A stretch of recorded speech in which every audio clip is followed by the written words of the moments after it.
What is going on, y'all? Psych Perspectives, Geo Fucks. You probably are seen my other channels. My Unfiltered Truth is another channel of mine. We're back at it. Red flags. Number 2, somebody that's always bashing and or bringing up their exes. Number 1, if they're bashing their ex and they're so bad and they cheated on them and they lied to them and they dogged them out and they used them for money, wham wham boo boo, why do you keep bringing them up?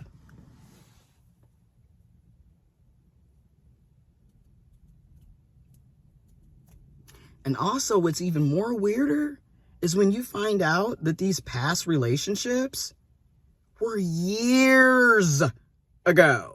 I'm talking 10 years ago, and you're still talking about somebody from a decade ago to the new person. That is a big red flag. Okay. Number 1, they're probably still in communication with that ex or those exes. They're probably still messing around with those exes. I'm just going to be honest, because again, on a personal level, when I think about the situation that I dealt with in 2018, it hurt my feelings. It was my first heartbreak, if you will, romantically, if you will. Yet, why would I be telling somebody that a new person that I'm trying to get to know, that I just met, about something that happened 7 years ago? How is that relevant for today? And again, if you went to therapy and counseling and actually did the inner work, you wouldn't still be worrying about what somebody did to you 7 years ago, especially somebody that you claim did you so dirty.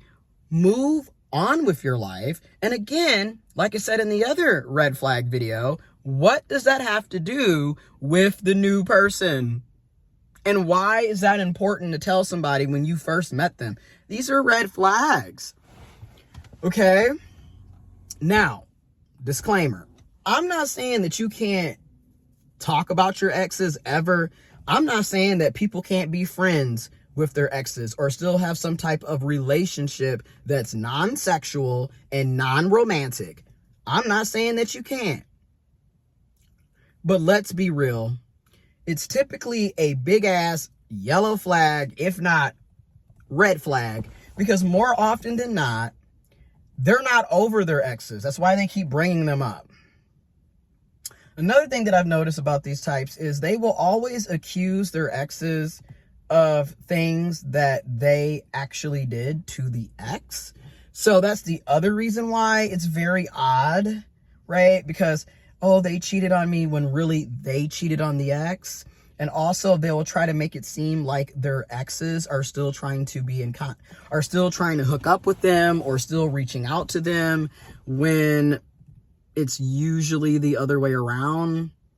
They're still trying to contact their exes. They're messaging their exes on social media apps, on fake text apps. Because, a lot of these toxic people have actually been blocked by their exes, which is why they have all of these fake accounts and fake phone numbers so they can still harass and stalk their ex that supposedly was so bad.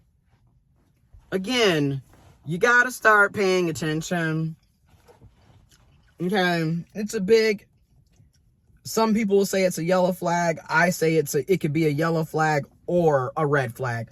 I personally like to lean on the side of caution and just call it a red flag, because more often than not, it never really adds up, and you will find out if you continue dealing with them exactly why it doesn't add up. Okay? People who have moved on with their lives are not going to be constantly worrying about people from the past. They're just not. I mean, it's not healthy to be sitting up here ruminating about somebody that supposedly cheated on you and still trying to be friends with somebody that supposedly cheated on you. Again, none of it adds up. I was in a situation where this person literally had, and the reason I bring this up, I was in a situation where this person had pictures of their ex framed on the TV mantle and a picture of their ex literally like one of those magnets on the refrigerator.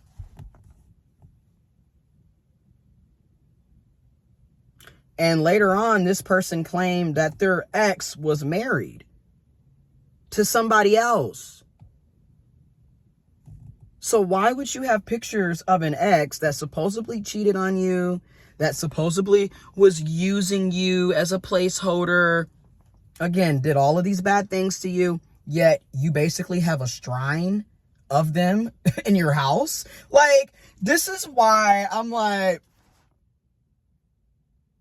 when you are able to get out of the toxic situation and look at things for what it is later on, and you're no longer emotionally being manipulated and or attached to a toxic person or an unhealthy situation, you can see things very clearly. Okay, this person was also still in cahoots and hanging out with another ex that supposedly ruined his entire life and had him suicidal. So again, in my experience, when people are constantly bringing up their exes, that is a big ass red flag, and you will find out why later on. Trust and believe.